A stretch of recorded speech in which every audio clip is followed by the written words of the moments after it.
Hello student, आज हम discuss करेंगे एथिक इन नर्सिंग रिसर्च के बारे में कि कौन कौन से एथिक्स होते हैं, कौन कौन से इसके जो मोरल एक्ट है वो होते हैं नर्सिंग के रिसर्च के अंदर। ठीक है, जैसे कि अपन ने पढ़ा था कि फाउंडेशन ऑफ नर्सिंग है, फंडामेंटल ऑफ नर्सिंग है, तो उसमें अपने एथिक्स होते हैं। हर सब्जेक्ट के हर एक मतलब अलग अलग उसके एथिक्स होते हैं। तो अपन बात करते हैं जो एथिक है इन नर्सिंग रिसर्च में कौन कौन से है। तो बात करते हैं, स्टार्ट करते हैं इंट्रो से। The right of the research subject in all discipline must be protected to the fullest possible extent. कि द राइट ऑफ द जो एक सब्जेक्ट के राइट होते हैं वो क्या करते हैं, ऑल डिसिप्लिन को प्रोटेक्ट करते हैं। मतलब कि इसको आप ये इतना याद रखना कि जो राइट होते हैं यानी कि जो एथिक्स होते हैं किसी भी सब्जेक्ट के, वो उसको उसके डिसिप्लिन में रहने के लिए प्रोटेक्ट करते हैं। इसमें ये आप समझ लेना। डेफिनेशन की बात करते हैं। डेफिनेशन क्या बोल रही है, ethic in nursing research can be defined as the act of moral principle. देखो इतनी याद रख लोगे इतना नाम कि एक्ट ऑफ मोरल प्रिंसिपल, ये एक मोरल वो एक्ट है मोरल प्रिंसिपल के which the researcher has to follow, जिसको कौन फॉलो करता है, रिसर्चर फॉलो करता है बाय कंडक्टिंग नर्सिंग रिसर्च, जब वो कंडक्ट कर रहा होता है नर्सिंग रिसर्च को। टू एंश्योर, वो एंश्योर करता है कि the right and welfare of individual और ग्रुप और कम्युनिटी अंडर स्टडी। कि जो देखो ये एक एक्ट होते हैं मोरल और मोरल प्रिंसिपल होते हैं, एक्ट ऑफ मोरल प्रिंसिपल होते हैं जिसको रिसर्चर है वो ध्यान में रखता है जब वो कंडक्ट करता है नर्सिंग रिसर्च को। वो एंश्योर करता है कि राइट और वेलफेयर क्या है, कम्युनिटी इंडिविजुअल और जो ग्रुप है उस स्टडी के अंदर उनके लिए अच्छा क्या है। ठीक है, ये एथिक्स की डेफिनेशन है जो कि बहुत इम्पोर्टेंट है कि एक्ट ऑफ मोरल होते हैं। ठीक है, जिसमें जो रिसर्च मतलब अपन ये मान लो ये कोई स्टडी है, इसमें ये इतने सारे लोग हैं, ये एक रिसर्चर है। ठीक है, तो ये क्या ये एक एक्ट ऑफ मोरल को प्रिंसिपल को फॉलो करेगा और ये ध्यान रखेगा कि इसमें जो पीपल है, इंडिविजुअल है, कम्युनिटी है, ग्रुप है, इनके लिए राइट चीज़ क्या है, इनको कुछ नुकसान ना हो जाए उस रिसर्च से। ठीक है, ये डेफिनेशन हो गई। इम्पोर्टेंस की बात करते हैं अपन। तो देखिए, protect the venerable group and other study participates from harmful effect of the experimental intervention. इसमें ये बोल रहा है कि हार्मफुल इफेक्ट होते हैं, जब मतलब देखो जैसे कि अपन ने एक्सपेरिमेंट किया है किसी पे भी, ठीक है, किसी ह्यूमन बिहेवियर पर अपन ने क्या किया, एक्सपेरिमेंट किया है, तो उसको हार्मफुल इफ़ेक्ट होते हैं, उससे अपन को क्या करना होता है, प्रोटेक्ट करना होता है। ये इसका इम्पोर्टेंस है। ये इसको मतलब अपन ने क्या कहा, इसके लिए अच्छा क्या है वो देखेगा वो, ना कि इसके हार्मफुल इफ़ेक्ट देखेगा। तो ये इसको प्रोटेक्ट कर रहा है ना। सेकंड देखते हैं, पार्टिसिपेंट्स कौन, ये सारे लोग जो रिसर्च में पार्टिसिपेंट कर रहे हैं। आ सेफ ग्राउंड, वो सेफ होनी चाहिए, safeguard from exploitation by researcher. ठीक है, जब रिसर्चर क्या कर रहा है, एक्सप्लोइटेशन का मतलब एक्सप्लोर कर रहा है मोर एंड मोर उनके बिहेव को, उनके मतलब ह्यूमन पर जब एक्सपेरिमेंट कर रहा है तो उस पर क्या है, उनको सेफ गार्ड होना चाहिए उनके पास। ठीक है, वो सेफ होने चाहिए। इसके बाद में थर्ड है, establish risk benefits ratio for the study subject. देखो इस्टेब्लिश करना है risk benefit ratio. Risk benefit ratio क्या होता है कि उनको जो उनका रिस्क बेनिफिट रेशियो होता है कि जो उनके पास रिस्क है और जो बेनिफिट है वो इस्टेब्लिश होना चाहिए। कि इससे नहीं कि रिस्क उनको ज़्यादा है और बेनिफिट कम है, ऐसा नहीं होना चाहिए। दोनों चीज़ बराबर, या फिर बेनिफिट रेशियो क्या होना चाहिए, अपन इसको ऐसे भी बोल सकते हैं कि पॉजिटिव रिस्क बेनिफिट होना चाहिए उनको। ठीक है, तो ये बात बोल रहा है। इंश्योर द फुली रेस्पेक्ट होनी चाहिए dignity, privacy, disclose of information and fair होना चाहिए, प्राइवेसी होनी चाहिए। ठीक है, इसके बाद में अपन बात करते हैं the capacity of subject to accept the reject participate in study. कि द कैपेसिटी कैपेसिटी नहीं, the capability of subject to accept और रिजेक्ट पार्टिसिपेट इन स्टडी, की कैपेसिटी होनी चाहिए सब्जेक्ट को एक्सेप्ट और रिजेक्ट करने की, किन में, पार्टिसिपेंट्स, क्योंकि यदि वो चाहे तो एक्सेप्ट करे उस सब्जेक्ट को, चाहे तो वो रिजेक्ट करे। ठीक है, अब अपन बात करते हैं code of ethics in nursing, जो हमारा आज का टॉपिक था। ये अपन ने इम्पोर्टेंस एंड डेफिनेशन देखी थी इजी लैंग्वेज में। देखो पहले मैं कुछ आपको बता रही हूँ, वो समझो। अपन कोई भी रिसर्च कर रहे हैं तो उस रिसर्च में सबसे पहले अपन को परमिशन लेनी होती है।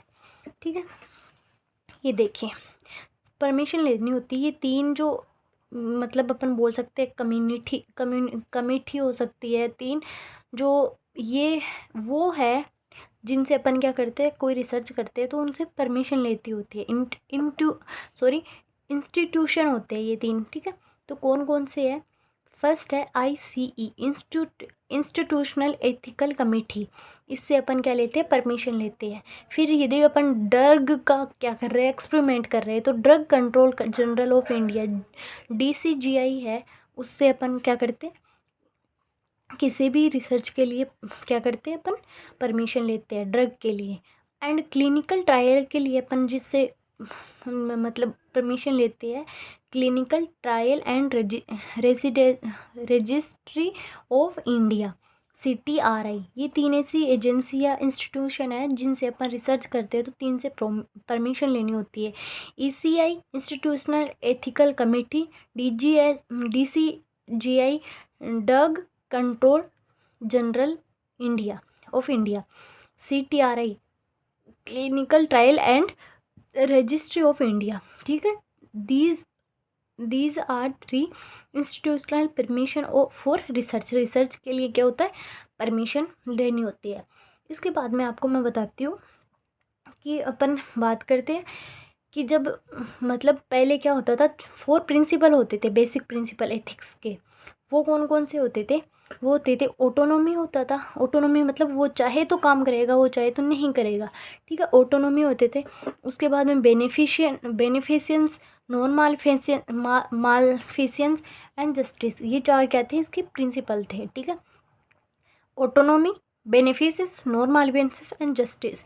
इसके बाद में क्या हुआ कि जो 1968 के अंदर ANA, अमेरिकन नर्सेस एसोसिएशन ने क्या किया, ह्यूमन राइट गाइडलाइन दिया। ठीक है, इसमें इसने क्या बोला, इसने ये बोला कि ह्यूमन राइट गाइडलाइन क्या क्या होनी चाहिए। ठीक है, कब दिया, ह्यूमन ANA 1968 में ह्यूमन राइट गाइडलाइन दिए। ठीक है, फिर इसी ह्यूमन जो राइट गाइडलाइन है इसको रिवाइज़ किया गया। कब रिवाइज़ किया गया, 1975 एंड 1985, इनमें इसको रिवाइज दिस गाइडलाइन, इनको क्या किया गया, रिवाइज़ किया गया एवरी 10 ईयर में। ठीक है, इसके बाद में 1995 में इसने क्या दिए, जो code of ethics in nursing है इसने दिए थे, ANA ने 1995 में, याद रखना। कोड ऑफ एथिक्स दिए थे, 3 कोड ऑफ एथिक्स दिए थे, जिसमें प्रिंसिपल तो मैंने 4 बताए, ऑटोनॉमी, बेनिफिशियस, नॉन बेनिफिशियस एंड एक कौन सा था चौथा कौन सा था, सॉरी भूल गई, जस्टिस। ठीक है, ये 4 थे। तो इसके अंदर अपन बात करते हैं, इसके अंदर 3 जस्टिस और ह्यूमन डिग्निटी एंड बेनिफिशियस, क्योंकि नॉन बेनिफिशियस इसी में आ गया और ऑटोनॉमी जस्टिस में आ जाएगा, ह्यूमन डिग्निटी में आ जाएगा। तो ये 3 क्या है, इसके एथिक्स है। कौन कौन से, beneficiaries, code of justice, code of human dignity. अब अपन इन तीनों के बारे में पढ़ते हैं। ठीक है, तो अपन देखते हैं बेनिफिशियंस का क्या मतलब होता है। कोड ऑफ एथिक्स, इसमें देखो, इसमें क्या बोल रहा है कि पॉजिटिव रिस्क बेनिफिट रेशियो होना चाहिए, कि उसको ये नहीं कि उसको जो पार्टिसिपेंट्स है उसको रिस्क ज़्यादा हो रहा है, बेनिफिट कम हो रहा है। ठीक है, ऐसा नहीं होना चाहिए।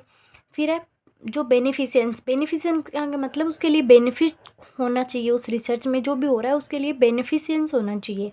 तो पार्टिसिपेंट्स कौन से, जो रिसर्च में पार्टिसिपेंट कर रहे हैं, protect from physical and psychological any harmful effect, वो सारे हार्मफुल इफेक्ट से क्या होना चाहिए, प्रोटेक्ट होने चाहिए। Conducted by scientific qualified expert, conduct करना चाहिए, यानी जो ये रिसर्च है उसको कंडक्ट कौन करना चाहिए, जो साइंटिफिक क्वालिफाइड एक्सपर्ट है उसके द्वारा कंडक्ट करना चाहिए।